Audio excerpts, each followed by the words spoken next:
Hello, everyone, and welcome to another exciting episode of the Foul Play Podcast. We did this around Halloween last year, and we meant to come back to it sooner in September, but the story goes that every October, certain GMs like myself get that itch to play Ravenloft again. Like the original first edition. If you didn't like that, how about the 3.5 edition that was actually much more expanded? And then 5th edition came out, and there is a crap ton of the Secret of Strahd or whatever that one is. Everyone's done it to death. So how does one get one's Halloween on? How does one get one's evil on? Well, no one's doing Hell's Vengeance. I mean, there's a couple streams we've found, but no one actually podcasts this. I'm kind of surprised. Start reading into it.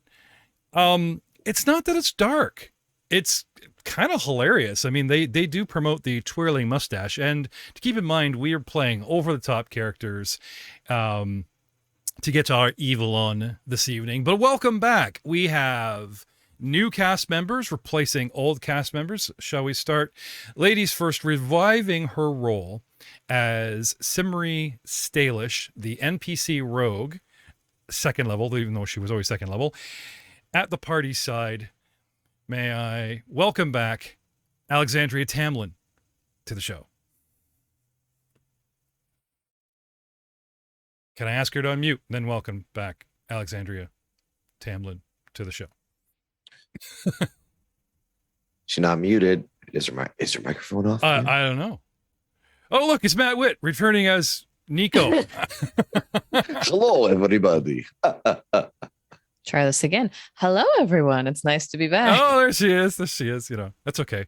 It's a good thing. You haven't used the mic in a year. You know, you shut it off and put it away. And, you know, revising his role. Now, you have not seen this gentleman around. He's been very busy at late, raising young cubs, working. But we managed to drag him back at least for the next 5 weeks and hopefully more. Revising his role as he wandered off only halfway through last year's campaign, Professor Niles Cronin, played by Ryan Messina. Hey, always fun to come back and, find out what kind of experiments we can conduct in the spookiest season of them all. Still on hiatus, Frank Hamilton, Garion the Butcher. The Barbarian, unfortunately, will be absent for this stint. Where can we find a tank? Where can we reach out to someone that wouldn't mind playing an evil character, someone that was very upset with us that he didn't get to be in this game the first time around? So welcome to this stint around playing a brand new character, which we will get to shortly. Welcome to the cast, Mr. Aidan Willems. I love being around for this. Yeah, I made a terrible mistake. I can tell. Oh, absolutely.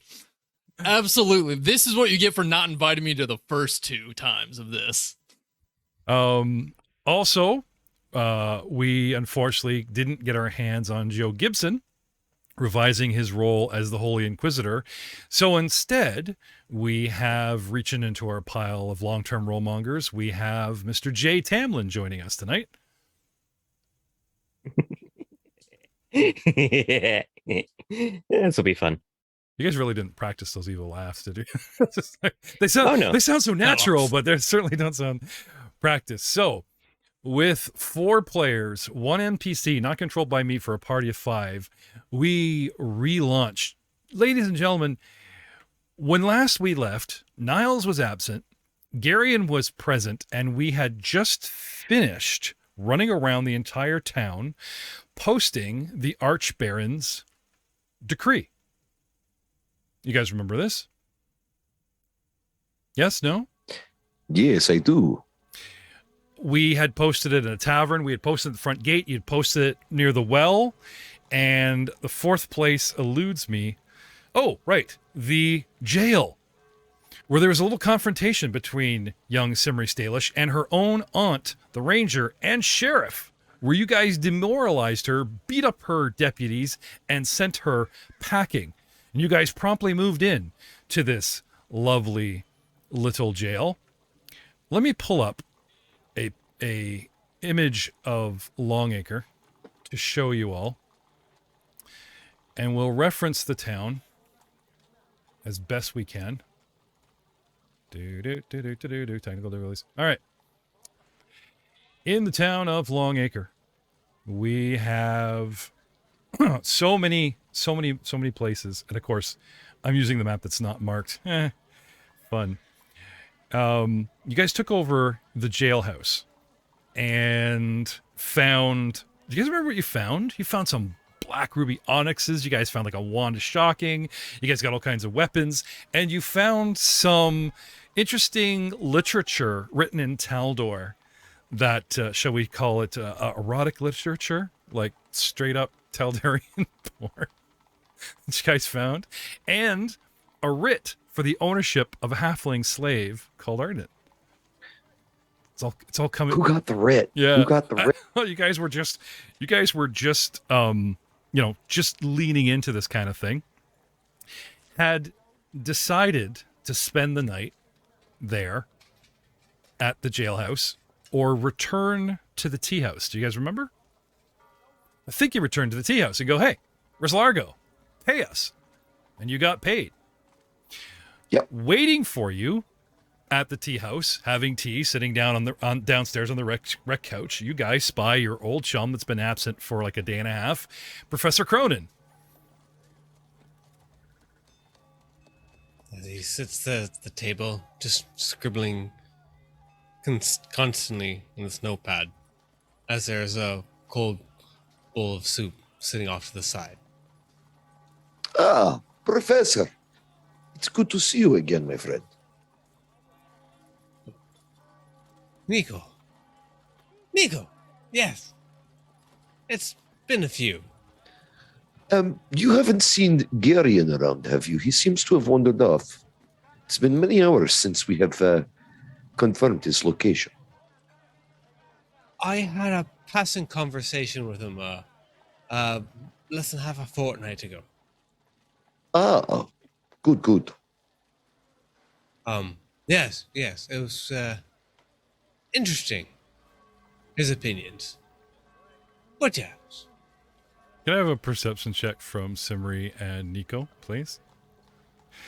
Now, for you to report, you guys had head upstairs, got paid, came downstairs, and there's the professor, who unfortunately, missed out the last payday, okay? Our Inquisitor excuses himself and exits the premise with no explanation of like how and when he'll return. Now, he was backed by Rislargo himself. He was waiting upstairs, and he just said, "Take the Inquisitor."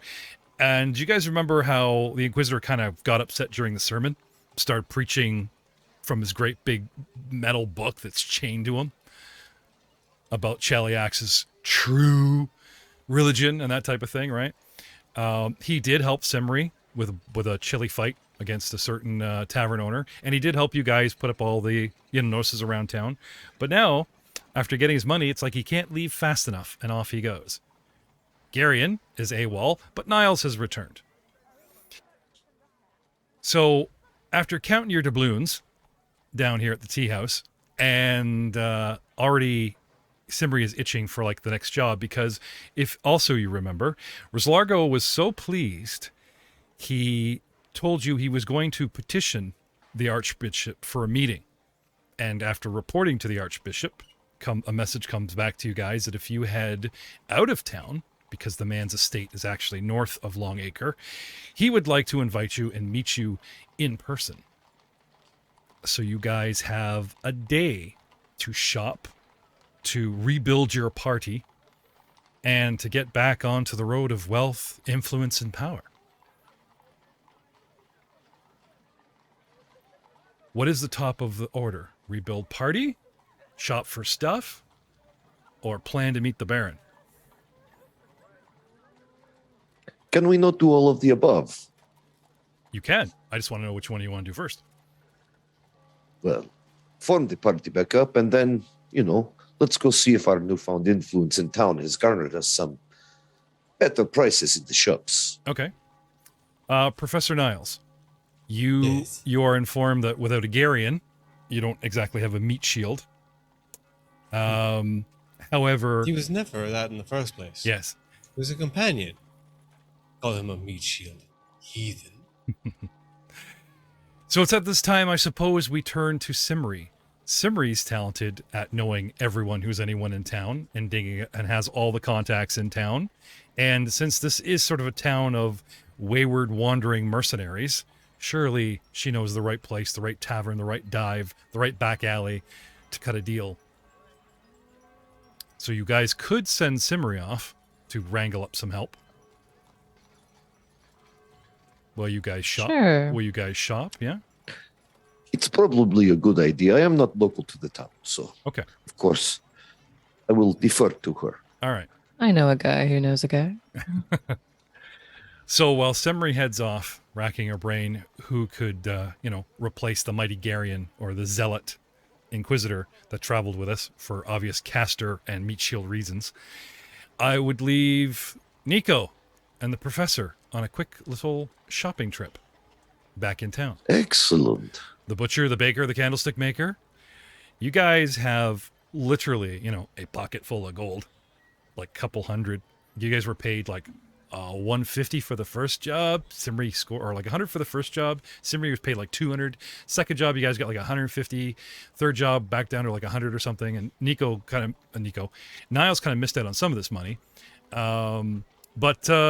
Is there pulling up the old Long Acre statistics? I can tell you, how much, shall we say, commerce can this town hold? You know what I'm saying? Yep. So, is there any particular item? Like, back at the sheriff's office, you guys got weapons and ammo and, you know what I mean? And, I don't know. Yeah. Anything cool? Would you like me to go back over the list of cool stuff that we got? I guess you guys never really claimed any of this stuff, did you? No, not really. Well, Who gets the porn? is that what you're fighting over? I'm pretty sure I remember Nico pocketing that. Yeah. Or are you putting it in his pocket? Shame. Right, something like that. You always got to have blackmail on your best friends. Yeah. Definitely. Okay. So, I don't know. You guys you got a lot of money. Is there equipment or anything you feel you're lacking while I'm pulling up the, the free gifts and the cash prizes? Is there anything specific to your class or, like generic hearing potions or something that you feel that you didn't have a chance to collect, find, or, It'd be a shame if you got robbed walking around with all this loot. Just saying. You guys just want to stash it somewhere. I mean, Nico could certainly use some more AC. Get some amulets going on, man, or some bracers. Well, Yeah, it's not a bad idea, especially for my withered arms. okay, well, that kind of, if you guys are talking magical stuff, that stuff starts at 1,000, 2,000 gold like a hit. Yeah. Like, No, but wouldn't normal bracers increase my AC? You can get a buckler. A buckler? Yeah. Is there arcane spell failure on those bad boys? Yeah, like 5%. I guess I'm not arcane though. I'm No. divine, aren't I? Yeah. Yeah, All right. Do you mine's- have shield training? Is an oracle trained proficient in shields? I don't know. Some are. Good question. In your big Wait, you have withered arms though? in your Yes, I can't wield weapons, but it doesn't say anything about shields. Tied into a tower shield. I do have shield proficiency. Okay. So yes. And no, it's arcane failure, not divine failure, so you should be okay.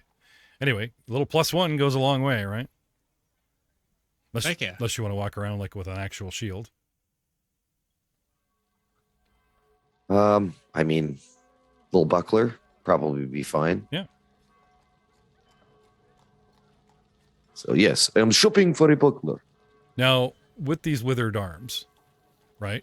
You must have the strength to place between you and said threat, said buckler. You know what I mean? So like how useless are these arms? If you can't wield a weapon. No, I can wield a weapon. Oh. I just do it at a negative. Oh, okay. All right. That should be fine then. I don't think I'll penalize you on that. That would just be... I'll go over it again to see if it specifically says anything about shields, but I'm pretty sure it was only weapons. Okay. So,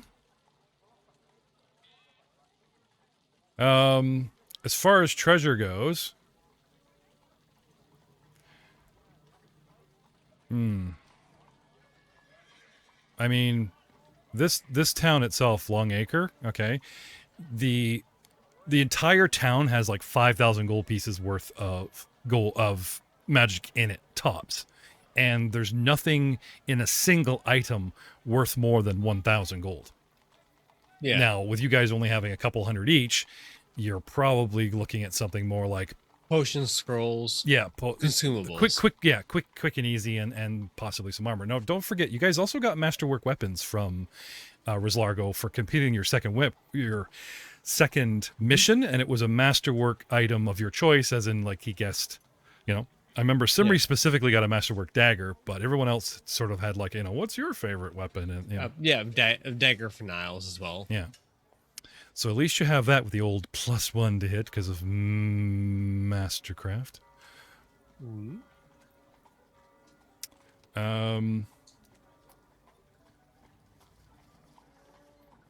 So treasures. Down at the, where is it? The jailhouse specifically is where you guys like really kind of cashed in. The last encounter. You guys looted an entire prison? They kicked out the sheriff. Remember you guys met Auntie Sheriff, Simbri's Sheriff Stalish, the ranger? Yep. Yeah. Her base, the jail, and you know, the actual 4-man deputies that tried to long arm you, right? You guys beat them up, sent them all packing. And to avoid a scene or any more bloodshed, she took the high road and walked out of there while they all shook their fists at you. And you guys moved in and... New sheriff in town. Yeah. Oh, okay. Now, so I sent this to you guys in an email, but just to remind the audience and in case so you guys, like, in the top of your shopping list know what's what, okay? There are 3 cabinets, and 2 in the common room and 1 in the back sheriff's office, right? They're all locked, and you guys took keys off deputies or had Simri just pick the locks. They weren't that hard, okay? There were 3 suits of leather armor. So if anyone wants to upgrade their armor to leather, there are 4 wooden light shields. Nico, if you don't want to spend money on a buckler. Oh, then for sure I just take one of the shields. Yep. Wooden light shield. 100%. Yep. 6 clubs. Always good for, you know, street brutality. 4 light crossbows and 40 bolts. So the proverbial, you know, pouch with 10 each. Everyone needs a crossbow. 4 long swords. 6 saps. You know, rubber hose them. As well as, I believe, clearly marked with a symbol of Imode, 6 potions of cure light wounds. And 2 Imode. It's such a contested thing.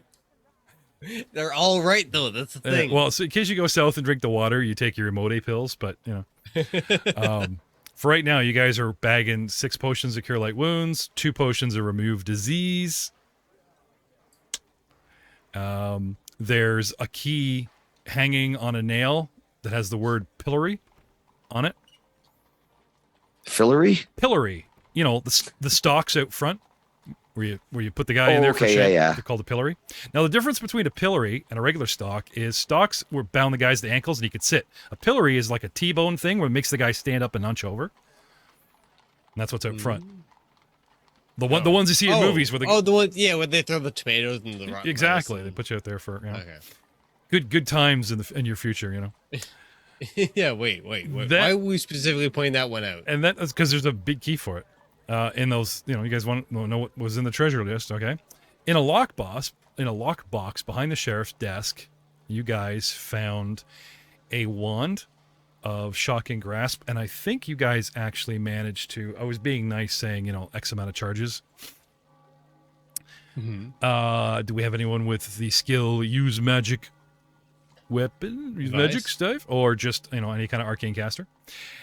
A masterwork bronze sizer, and that's the big stump arm with the hook blade on it from guillotine. From, you know, I think Garion took that one.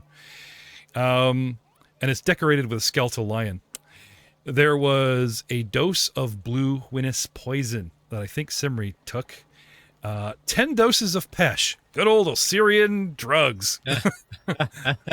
Let's do this. Yeah. We gave them all to Garion just to see what happened. Just At one time. how many does it take to get them going? A collection of 17 Taldarian quartos containing scripts for 2 performer plays, including Her Majesty's Tea Service and the Guardsman's Final Salute. These are worth approximately 2 gold piece each. And then, last but not least, 7 skull-shaped onyxes worth about 25 gold each. You guys found a pouch containing 10 platinum and a bill of ownership for a halfling male, 20 years, service trained, missing a toe and left foot, response name Arden. Nico would totally try to get that bill of ownership for sure. Sure, because I honestly believe that there was a pouch, and in went Simri's hand, and out came the, hey guys, look, a halfling slave, and she just slipped the 10 platinum away. So remember, she was the one that was... That's right. She was yeah. opening everything for you Sneaky guys, girl. and it's like, oh, you know. She also pocketed some of the onyxes. There you go. So, assuming this is all best locked up here, or, you know, we can ration out this stuff, old party, new party, you know, whoever can use what. As I said, you guys do have assortment of leather armor, shields, swords, and stuff. So, and you have 6 potions of cure light wounds and remove disease, unless there's something very, very specific, like a scroll or something, you know. Now, Niles, you're an alchemist, right? And you're Yes. a vivisectionist, right? So, do you have like arcane use? Just throw these things out there like that. Sorry. Can you use magical Can items? you use the magic boomstick? If it Should matches something I the can DM do you a solid and put it in your hand before another arcane caster comes around? No. Alchemists, we don't really focus that much on boom. Oh, okay. Like Okay. sorcerers. Okay. I'm so sorry I imbued your secret job at the academy, which No, everyone did. it's just a faux pas, you know, like just whew. So I heard you're the town executioner. Bob! I have a mask. Why? It's going to be a sloppy road to climb the Mountain of Evil before we get rolling here, ladies and gentlemen. So, you know. So, if you guys are uncertain, you can always wait out Simri. Okay? I probably would do that. I will say this, okay? She's like our unofficial leader. We're kind of following her lead. Yeah. I mean, led by an NPC. you always got to have somebody who heads up things so they can take the fall if things go bad. Oh, I see. Well, you don't want to take lead, because especially when you don't want the spotlight on you when you're a shady character. Okay. So, speaking of shady characters, let us assume that any minor item up to 200 gold pieces is within your grasp, and that you guys obtain these for a couple hours of shopping and have come back to the tea house. Raslargo is absent, though that Crenshaw guards his upper office, and you guys are waiting for Simri to return, which she does not disappoint. She comes in with 2 replacements to fill the bill. Let's start with the taller of the 2, the more imposing. Mr. Aiden Willems, would you mind describing your character as you fill the doorway? What you look like, what you're wearing, your attitude, if you have an archetype, just to make Ryan feel better. Well, I'm not actually that imposing. Only standing at 5'9". Actually quite short relative to most people. And Simri rips off the party again. All right. But, no, starting from top down, very light, blonde-colored hair, bright blue eyes, but very human-like in nature, down to a blue and black scarf, and a black breastplate with the black undershirt and black pants, with a very, very spiky shield and scimitar handle sticking off the back, and a mask hanging off the side of his hip. And just continues walking in, checks the room, and steps to the side, waiting for Simri to lead the way. Okay. Next, we have nope, not Simmer yet. Another figure enters the tea house. Jay, would you introduce your character, please? Well, Luca, it just looks a bit like maybe a college student. His hair is long but tied up at the back. He's got some glasses that look like they've been smashed in one of the lenses for some reason, but nevertheless they work, so it's fine. And one of the prominent things you notice, one, he's not wearing any armor, so he looks quite out of place in this location, but also his hands have a clear tattoo on them, and you recognize the tattoo as having been what was once considered a mark dignifying slavery, but clearly it's been crossed out, and therefore he is freed. Oh, like an indentured slave? You paid off your debt to something in society? Yes. Okay. Did we touch on race for the both of you? Are you guys obviously human or default humans, or do you guys actually resemble anything else? I look, as far as the general eye concerned, I look human. Okay. As do I. All right. Noted. So a man in black, and what color dominates your wardrobe there, Mr. Luca? Oh, kind of a gray. He's got a bit of, looks like he's got a bit of a brown undershirt and a gray shirt over top with a bit of a scarf. Oh, man of mystery.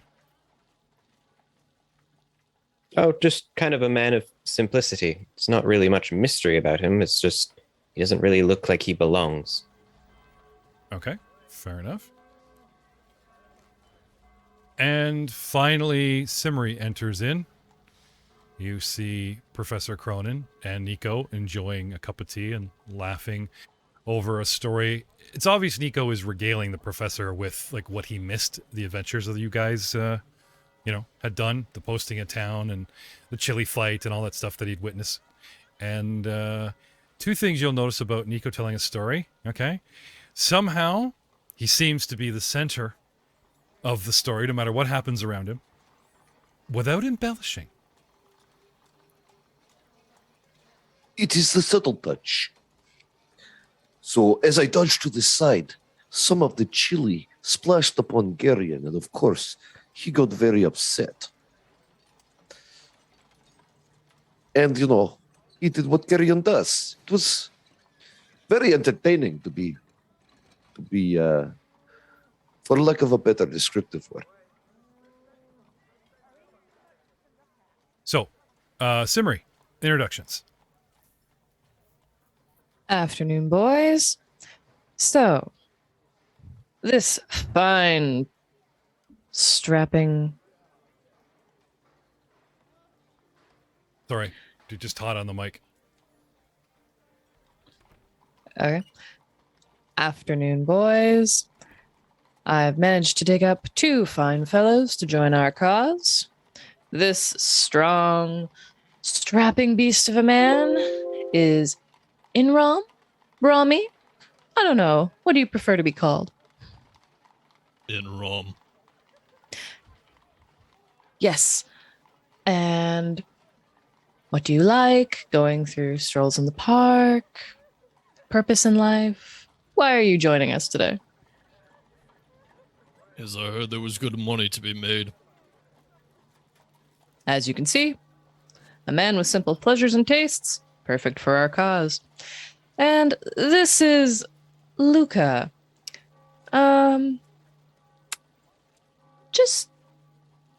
I wouldn't honestly trust him with my back turned to him, but well, you'll see. He's a gentleman of particular means, but he'll get the job done.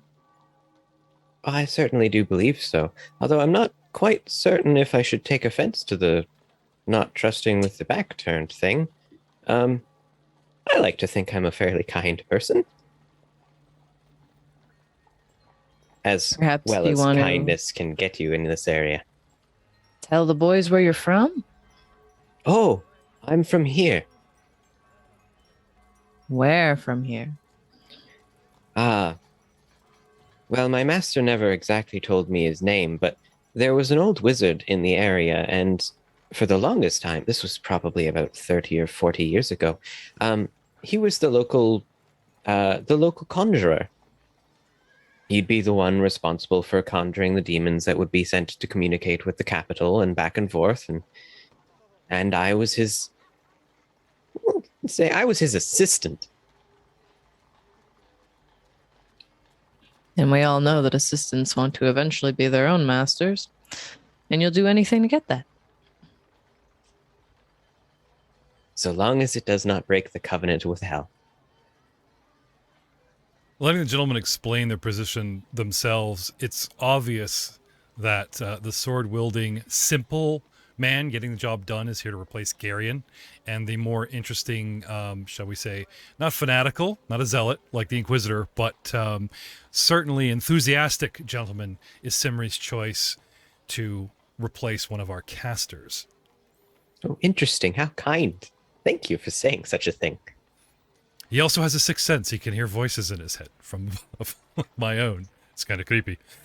So, gentlemen and lady, get some rest, because tomorrow you guys need to head out north out of town to the Archbaron's estate.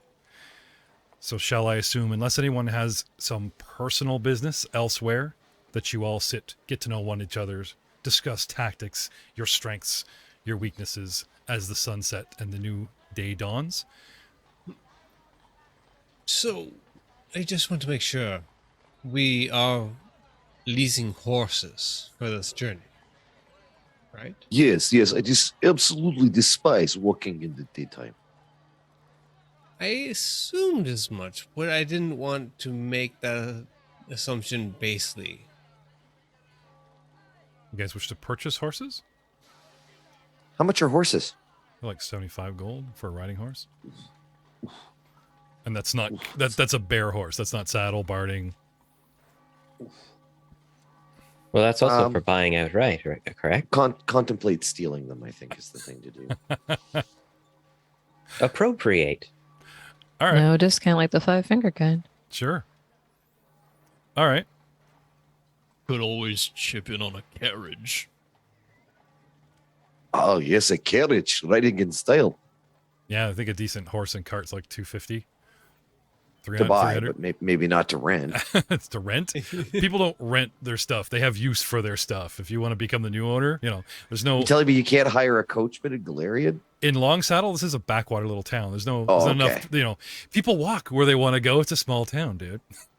I like the new name of the place, Long Saddle. However, there was a cart out at the tannery. Of course, you'd have to walk all the way out there to get it. Actually, please do walk all the way south to get a cart, so you don't have to ride go north. But Nikolai really likes the idea of a carriage, and that's going to be part of his... All right.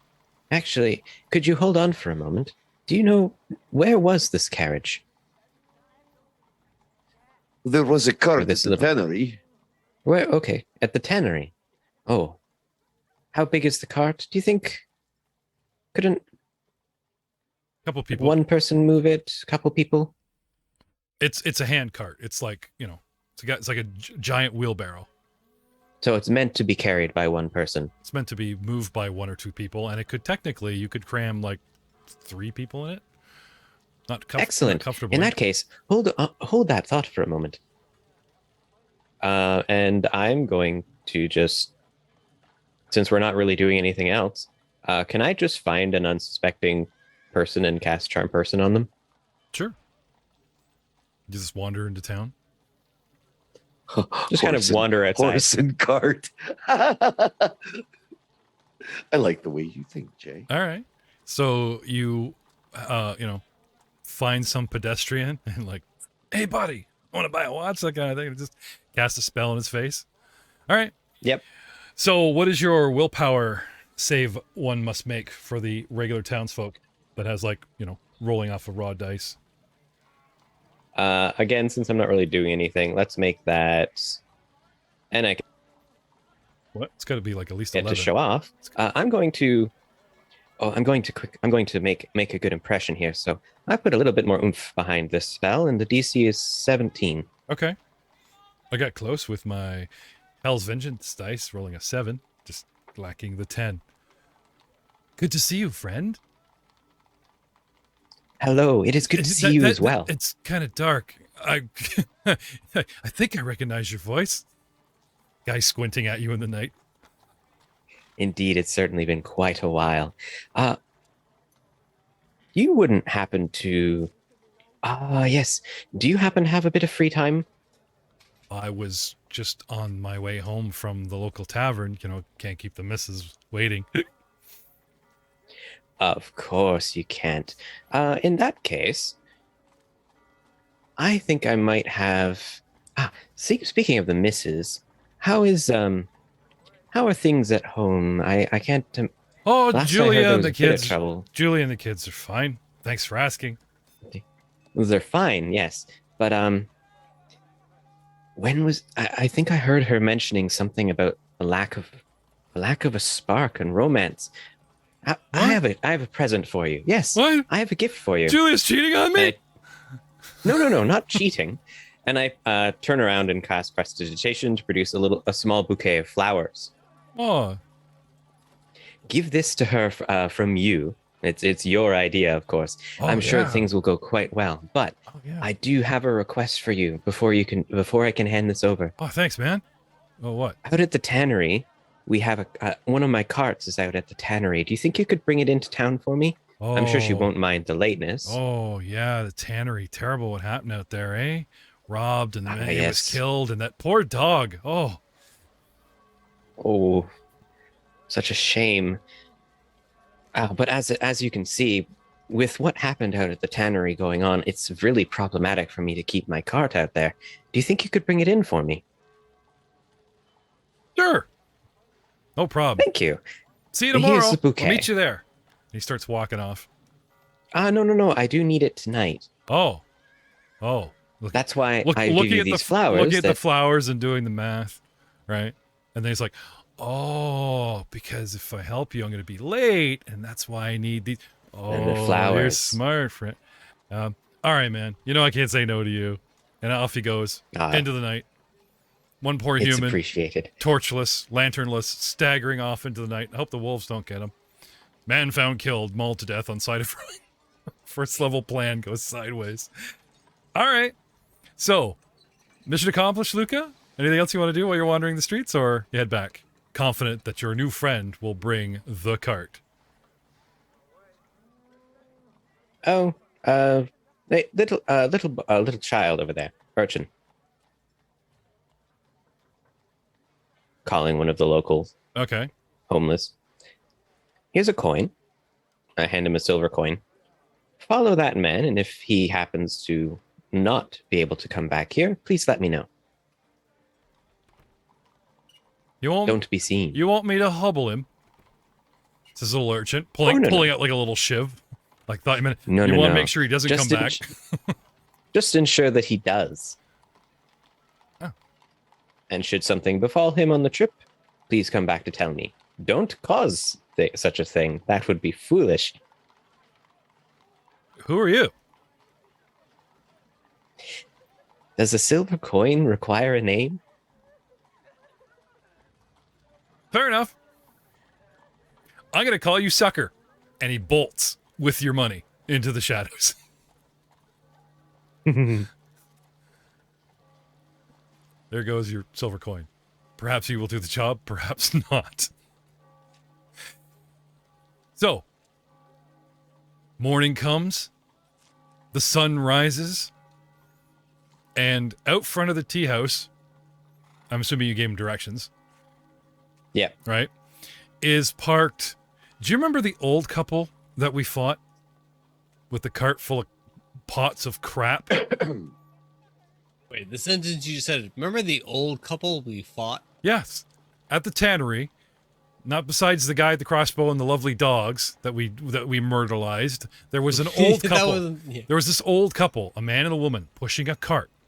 The cart was full Yeah. of pots, full I of remember. dung Yeah, no, and Matt nasty remembers more than all of us. and nasty stuff. It was our first mission, like episode 1. Yep. Yeah. Okay. No. Well, this steaming pile of cart is now parked out front for your viewing and smelling pleasure, courtesy of Luca.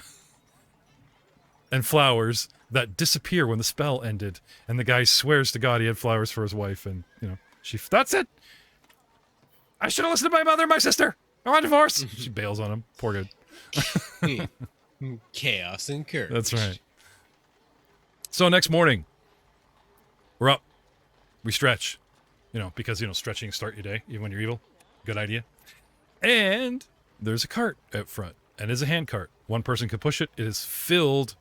And part of them are wrecked, so it's actually like the contents are kind of slopped around the cart because you guys they were throwing them at you and you guys were, fighting around it, whatever. So, cart full of pots and bedpans and such. What do you guys do? Oh, if we can simply dump those in the alleyway, I can remove the stench. With prestidigitation? Hmm. Sure. No fun. Fine. I'll walk over, grab it, wheel it into the alleyway, and just Yep. Around the Dump it all off the side. around the corner, a whole bunch of sparkles shoot out of the alley, and then there comes Luca.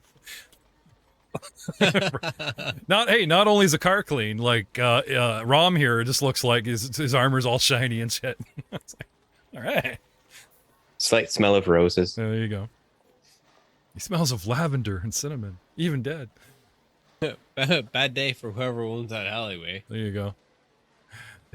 So, we have a cart. It'll hold like 2 of you, 3 if we all, everyone put our backs together with legs hanging out, kind of thing. Get one guy to rickshaw it. It's about the size of said Well, cart. if you don't like the scent of feces, I'd recommend putting me in the cart.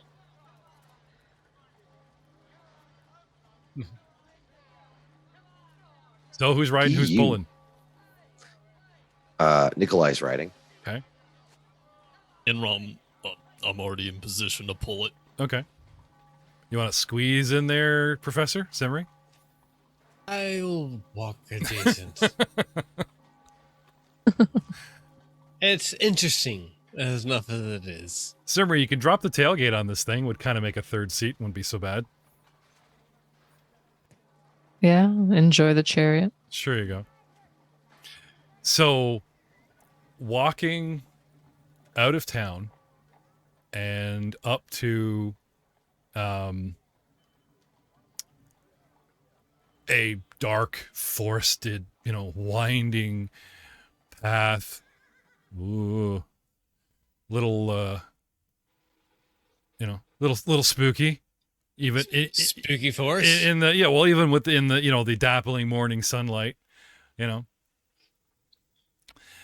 but eventually you guys do come to a lavish estate on a hillside that looks like it is owned by a very, very wealthy individual.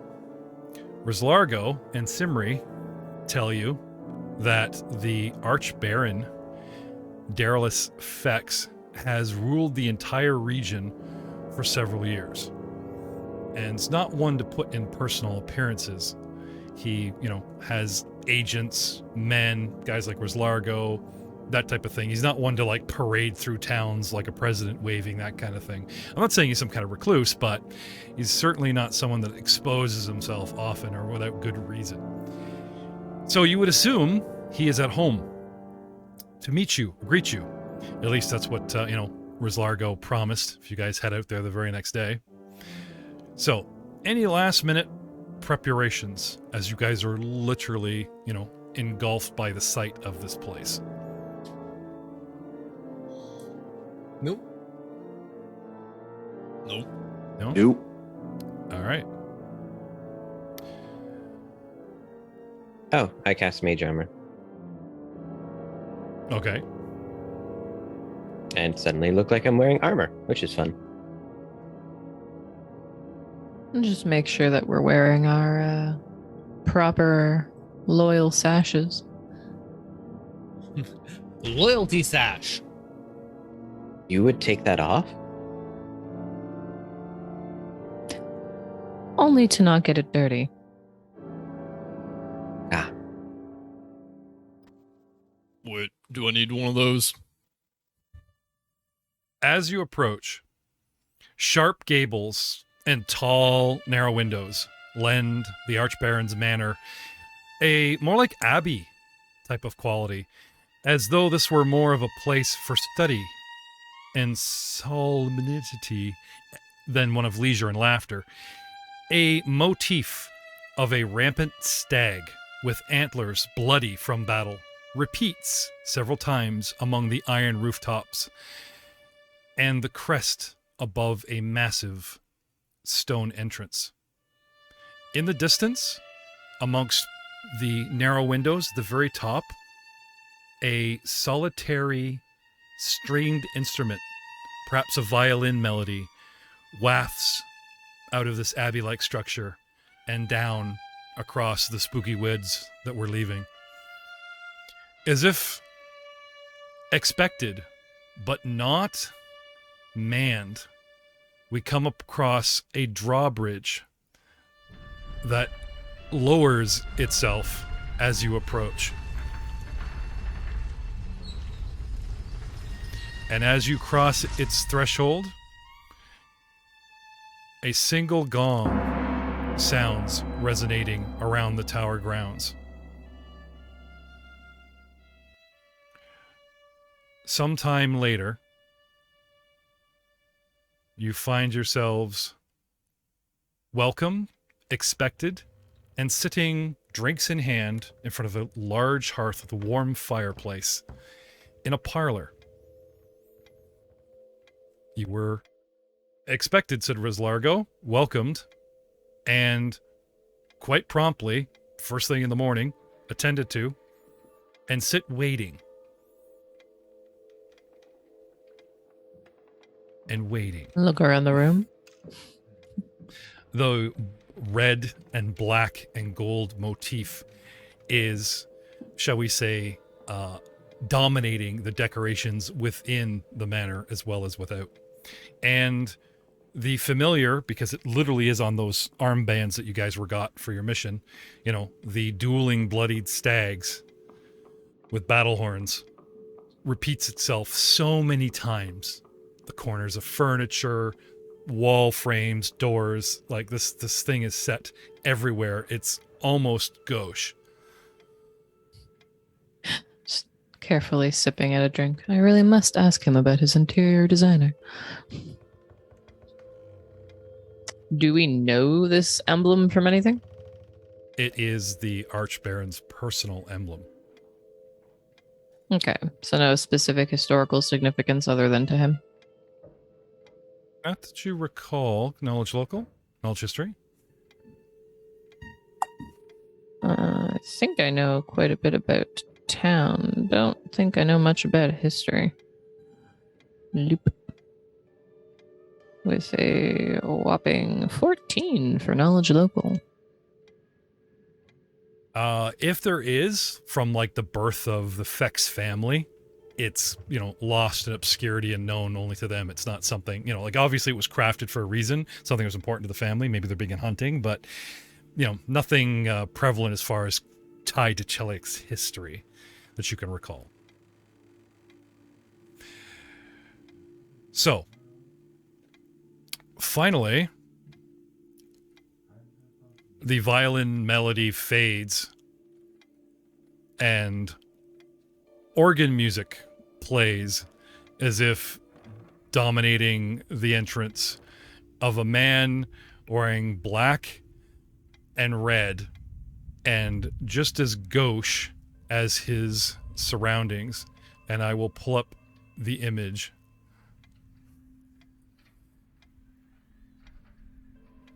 Tall, slim, graying, swept back styled hair, thin black arched eyebrows and a rapier thin and long out the sides, oiled and greased black mustache.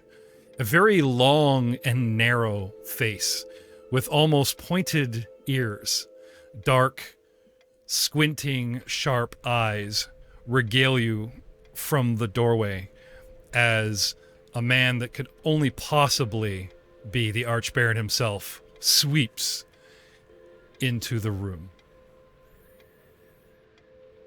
So, you're the agents Reslargo has recommended, hmm?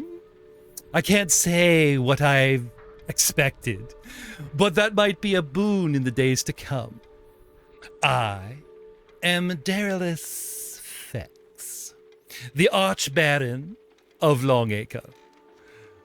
Reslargo tells me you are the ones who... And then he just starts, like, walking around the room. Like, you guys are all set in furniture, you know, that type of thing. And he just rudely sort of steps in front of each one of you. You guys starts, like, looking you guys up and down, your clothes, your demeanor, your general build. Tells me that you're the ones who reported our local priestesses' lack of patriotism. As such, I thought you might be well suited putting an end to the threats to Longacre and the rule of law. My rule, he says, tipping his wrist and pointing a pingy at each of you in turn. If you're amendable, of course. And he just raises an eyebrow and waits for you guys to respond. Nico just kind of does not a full bow, but like the, show of respect bow. Sure. Do any of you else rise from your, afternoon delight? Nico jumps up. Pardon? What were we doing here? Whoa! Turkish delight, the treat, and the sharp liquor, and your afternoon right, delight. Yes. And you guys are like sharing all that. Light. You guys all have different pages of like the guard's grand salute. Page. Give me page 5. Yeah. Passing the time by sharing the totalitarian papers.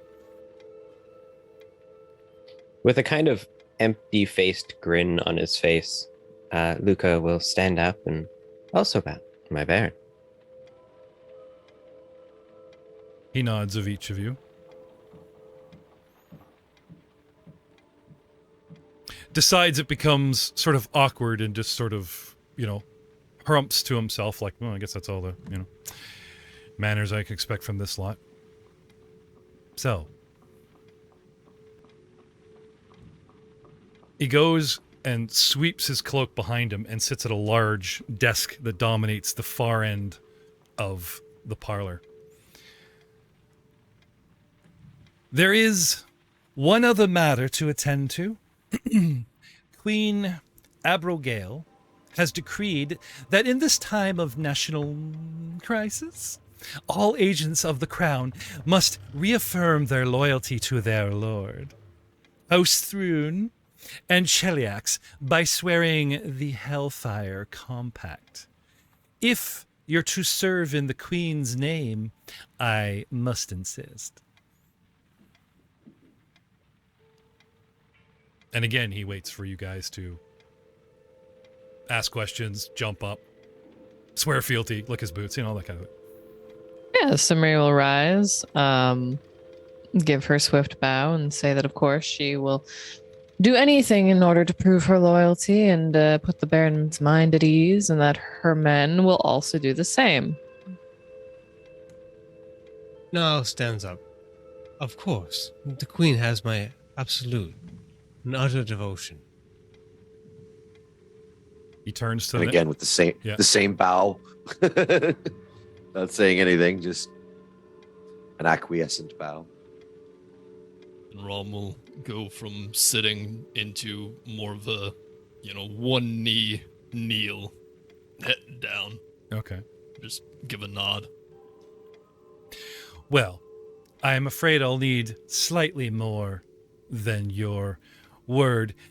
The ritual I will have you perform, I assure you, is legally binding, but has no supernatural ramifications.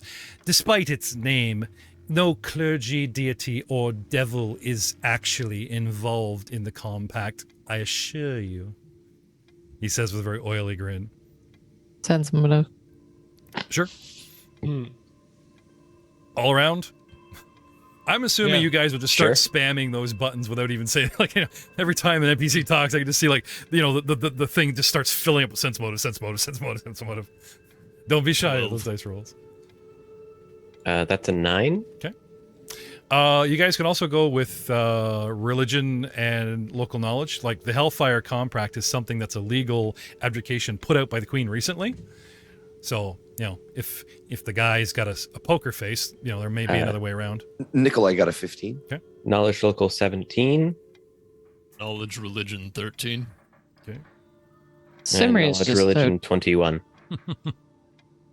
taken with everything that she. Her judgment's okay. clouded. He happens. seems on the level. However, the ritual is not pleasant. Since you guys are agreeing, he walks past you to an archway and leads you into another room that's a little bit smaller with black curtains draping, sectioning off parts of the room. He pulls back thick black curtains of a nearby alcove, revealing a golden stand gripping a chunk of black crystal that smolders like a gigantic hellish ember. It fills the room with a crimson glow, the color of blood. You see, this stone is an ember drawn from the forges of the Flashstone, one of the layers of hell itself, and burns with hellfire. You must simply place your hand upon it and recite the compact back to yours truly, swearing your allegiance to me, the Queen, House Thrune, and Cheliax, and the greater good of the state, of course. Who's first? He's all excited. Watch you guys. Can I be I will. first in knowledge arcana? on Sure, this? yeah, sure. All right. Luca jumps up to, like, you know, hand bared, ready to touch it, and the professor leans in beside him going, interesting stuff, you know. He backs off, he lets you 18. guys inspect it, you know.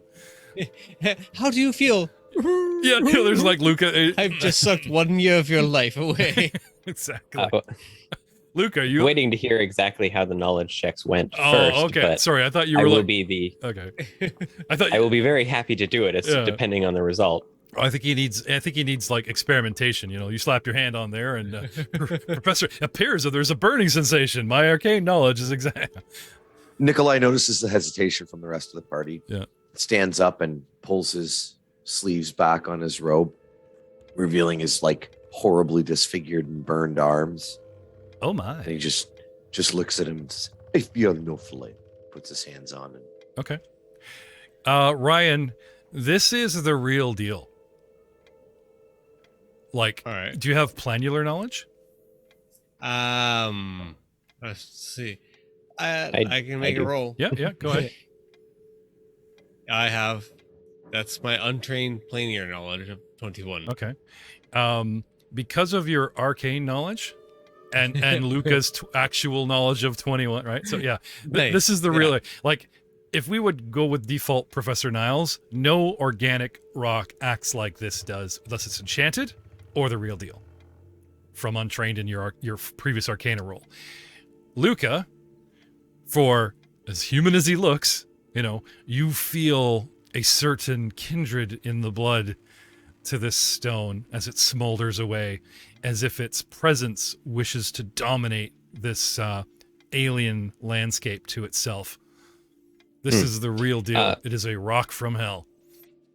So that my knowledge religion thing, specifically on this particular compact, Right. No. he was correct in saying Yep. that this is not directly talking to them. Nope. Oh, okay. But it's Slightly gonna disappointed hurt. face, but It's gonna hurt. That rock's gonna burn you. But yeah, it's your knowledge religion is basically do you have the balls to put your hand on the stove while swearing allegiance to the Fuhrer, You know what I mean? It's that kind of deal. But they've dressed it up by, the guy has money. He's an Archbaron. So, they pull out all the bells and whistles. And it will probably leave an actual arcane mark on you, whether it's visible or not.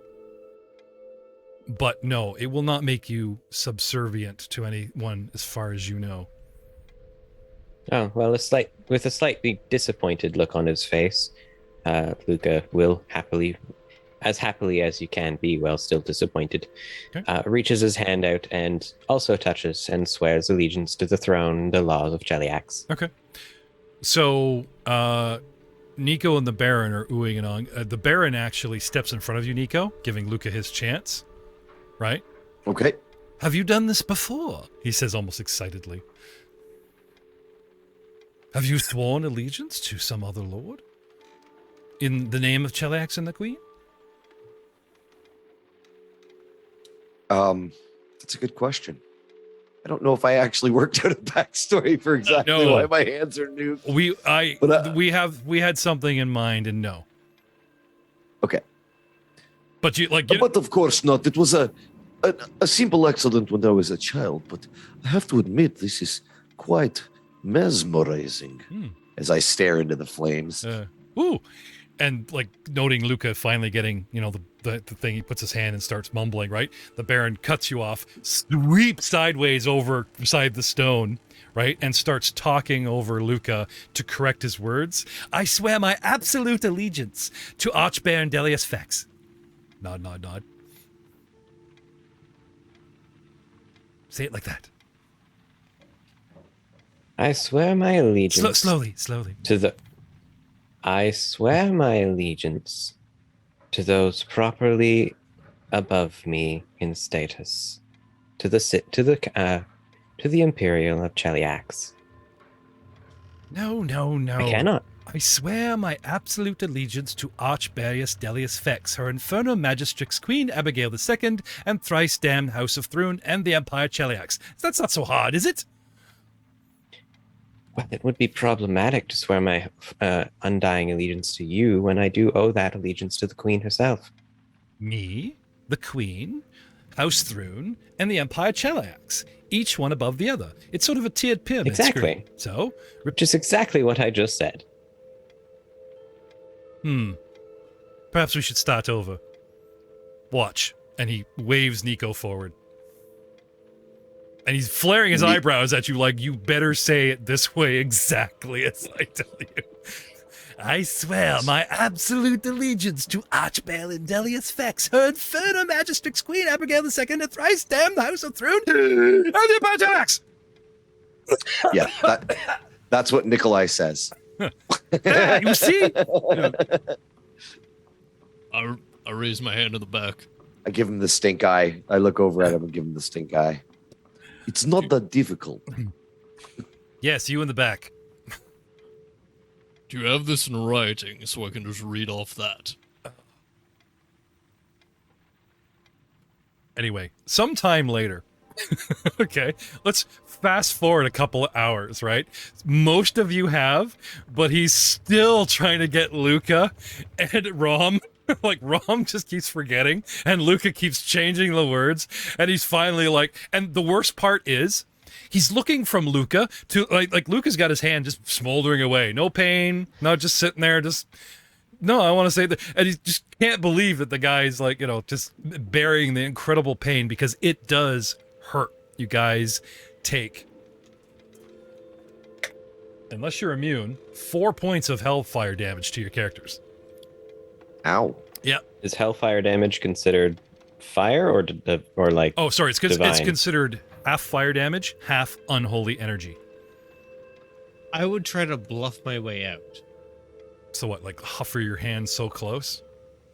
No, I'd say, well, as long as this won't constrain with the current vows that I currently put to the House Thrune, your third cousin twice removed, Gaventon. If you are going to be any use of me and this party moving forward, swear it now or leave my house. No more shenanigans. Very well. Taking out his anger on the other two on you. It will be your cousins bringing your head. But Luke is still there, clinging to the side of it, just going on and on and on. His hands turning black. Rom's to the Right. side, reciting it wrong. No, that's not right. He wants to get right before he comes and puts his hand there. Pulling out his mustache, he just urges you forward, Professor Niles. Yep. So you do? If you thoroughly insist and you're certain that your cousin won't have a problem with this. I do not. Very well. I'm then. going to kill Rizlargo. I meant Abic. In a nutshell, does everyone swear and place at hands and suck up 2 Yes. points of fire damage and 2 points? Oh, we lay hands upon him, all right. Simmery? Eventually, if it would just piss him off this much, I'm just going to straight up lie. 24 hours later. What you're saying?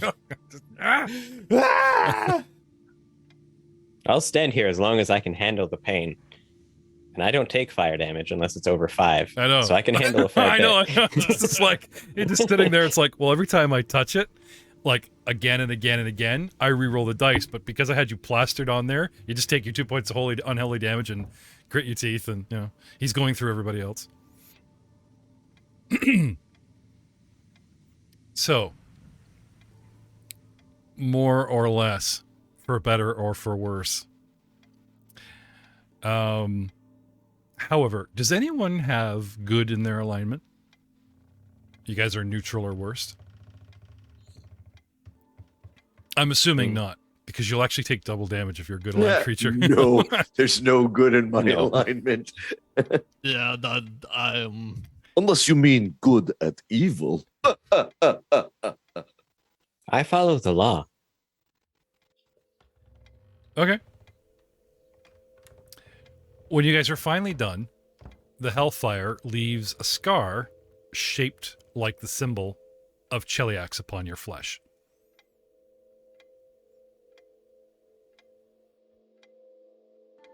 So, once you guys have all sworn the Hellfire Compact, a familiar voice, Rizlargo's, drifts from behind a curtain on the opposite side of the room.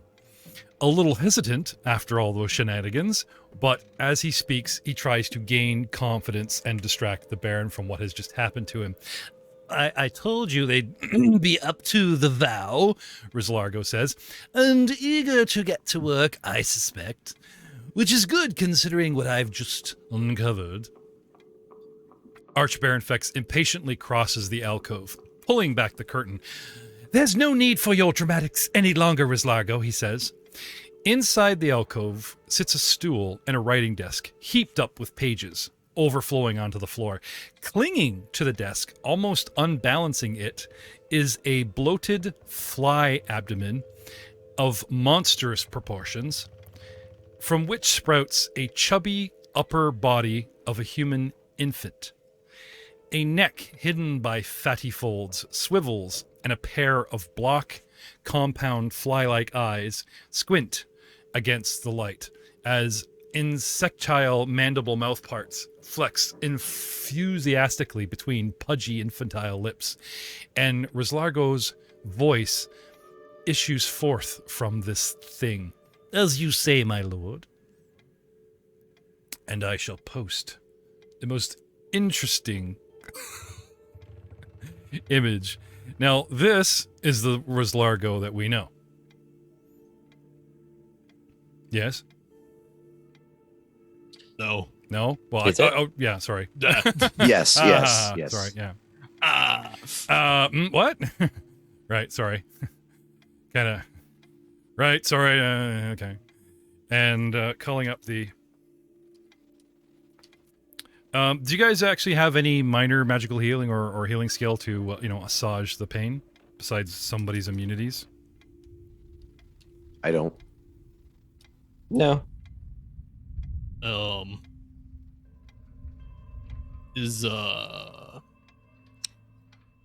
Is Nico very obviously undead? No, not at all. You can't even tell. He's He technically just looks like actually Demphier are living creatures. yeah. So like I'm half human, half vampire, but I was born during the day, so I favor the human appearance, which much to my chagrin, because I want to be a vampire.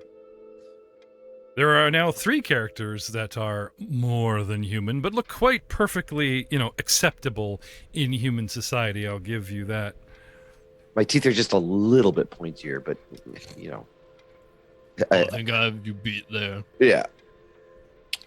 It's not a phase, Mom. Behold, Rislargo revealed. Flaming red hair, great big red blackish buggy eyes, Oh, he's pretty. giant. It looks like one of the what is it? Like the R gang, like a little rascal, got possessed. It's like an evil cherub. Yep. Thinking back on my knowledge of planar beings, specifically beings probably related to hell with a 27. This is an actual type of demon. Do you want me to? Who is this, Jeff Goldblum? Yeah, not bad. Like the fly. Yeah. I had to mansplain because not only was I so surprised. Anyway, this creature is known as a Zebub. Even though these devils make excellent spies due to their suite of talents and the ease of calling them, Zebubs are petty and can be sensitive about information and blackmail once you've released them from service. So he seems to be Archbaron's man. I mean, he was spying on the town. He was, the go-to guy kind of thing. He is sort of, if he is Rislargo, if you think about what the others told you, Luca, about their former employer, because Simri gathered them and she was their field agent. They work for Rislargo, and Rislargo paid very well. Rislargo says he works for the Archbaron. You guys have done well in these mini missions. Time to go meet my boss. And what you know of this type of little demon is it kind of fits the bill.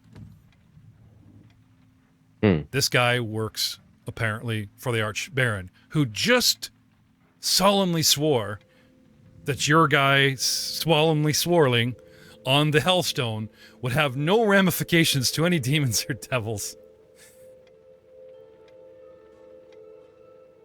No ramifications with any deities, demons, or devils. For you guys, but obviously such things are within the Archbaron's power, because here is living, breathing, buzzing proof. Yuck. Buzz. This is a lot of. That's why I always had when we guys played him in the first episodes. It was like I was trying to have this in the voice. Yeah. Anyway, so guys, are you ready to discuss what comes next with you and our Archbaron? Sure. Let's do it. Absolutely. Okay. Funny enough, he and Rislargo don't claim to have an immediate plan. However, as Rislargo was saying, what he uncovered, right? Mm-hmm. This angel knight doesn't appear to be just some fiction concocted by an overzealous priestess in town. A talentless local minstrel named Riley Kells claims to have met her and has even composed a series of ballads in her honor. While the amateur singing publicly is crime enough, he performed these songs at the Last Stand Tavern last night, which incidentally broke the new curfew and sanctions against gathering that you yourselves posted. If it pleases your lordship, our friends here should arrest the Last Stand's owner, Bulgan Kagan. That's actually the guy you got into a chili fight with. For defying the new law, I suggest pillaring him in front of the jail as an example to others. Additionally, see what you can find out about the Angel Knight from perhaps interrogating Mr. Kells? The Archbaron nods his approval to the idea, but again turns an eyebrow to the rest of you to see what you think. Nikolai defers to Simmery. He just kind of looks over at her. Well, the man broke the law. He should pay for it. Oh, I was so hoping you would say that. Being one of the new ones into the group here, I didn't feel it my place. Torture and information about an angel knight. Sign me up. Yes, says Rizlargo, his eyes widening at the word torture, but I don't recommend you do that in public. Since you told me you have, gained control of the jailhouse, I suggest, unless you're making a public display of someone, like the owner of the last tavern, Bolgart, that any intricate questioning you do in private. You are to be the law of the Archbaron, but we don't want to turn the citizenry so easily against our Baron or those laws, now do we? Subtlety, but direct action. Whatever you say. What say you, Professor? All's in accordance with the law. Excellent. Then I shall furnish you with my very own carriage, says Fex. Apparently news of what you guys sort of wrote up on. You guys don't look like the wonderful effective Gestapo riding around in a handcart pulled by a dude. You need to look the part. Yep. My own carriage. This is what I am talking about. Well, if you guys get out of like the Baron's limo, obviously you work for the Baron, right? Those weren't like handcrafted little arm sleeves in case there is any other doubt. Now, obviously, said carriage will be recalled to the estate as soon as he drops you off, but rolling into town to arrest so-and-so and getting out of this ride, definitely. Guys, we got fast travel. Yeah. Pretty much, yeah. Sweet. So, Let's do it. working out any niceties, questions you have for Rizlargo about the town, the tavern, any, intel you can ask Rizlargo. The Archbaron excuses himself and says Rizlargo will furnish you with any information you require thus far. Best of luck. And he attends himself elsewhere, leaves you guys in the parlor. Under guard. There are guys at the door, they're staying away from your business. They're not eavesdropping, but they are there in case you guys decide to, wander around. Yeah, it's still, let's say, well, thanks to your shenanigans, let's say it's early afternoon, no longer mid-morning. Did you guys want to try and arrest this guy during the day, at night? What, what's the plan? Has there been any sorts of reports or a dossier developed on this individual? I've kept tabs on Mr. Kagan for some time. He has owned the last stand for quite some time. He is a bit of a Creature of habit? a bit of brute. Well, he says, well, this is your job to, plan the arrest down to any kind of detail. What I can tell you is he's well liked by the community, so you should be careful. But arresting a significant figure like himself, and someone like himself that we cannot let get away with the Baron's new decrees, will definitely be, shall we say, a step in the right direction. As for Kells, my intel tells me that he has taken a room there at the tavern and performs as often as he can, singing ballads of this angel knight twice a day, a third time on weekend. That's 4 times too many. It might be prudent to perform the arrest in the afternoon, after he has, presumably he's done it once, he'd do it again, breaking the curfew. Catch him in the act, you mean? Yes. And what if there were other crimes he were guilty of as well? Heinous crimes, evil crimes. Oh, well, what do you mean evil? Barbarous. Ones that shake the foundational core of our society. I might remind you, Professor, that this is a lawful society, so shall we say, taking a man in for crime is all well and good, but the punishment should fit the crime. If you have him, shall we say, locked up or out front in the pillory, suffering his punishment, you being spotted going through the man's personal home and such, looking for evidence or planting such, that is a slippery slope. I suggest you start small. You don't want to overdo it and overplay the Baron's hand. No, I was never implying such as that. Shame we should be thinking such things. It was only hyperbole were. I shall make arrangements for the Archbaron's carriage. As far as catching him in the act, like young Nico implied, I would suggest going in the evening.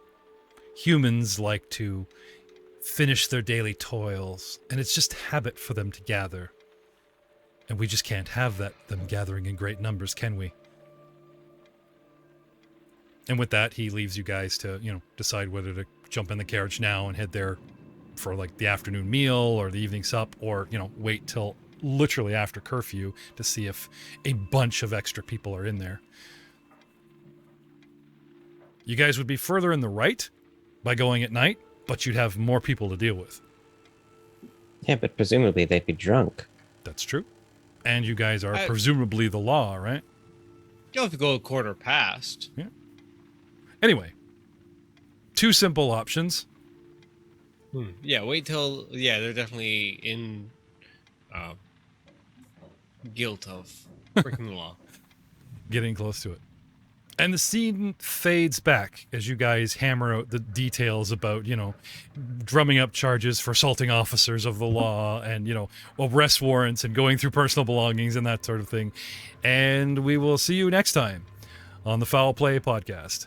If you are watching this live stream, stick around for a bonus episode, which will happen right away.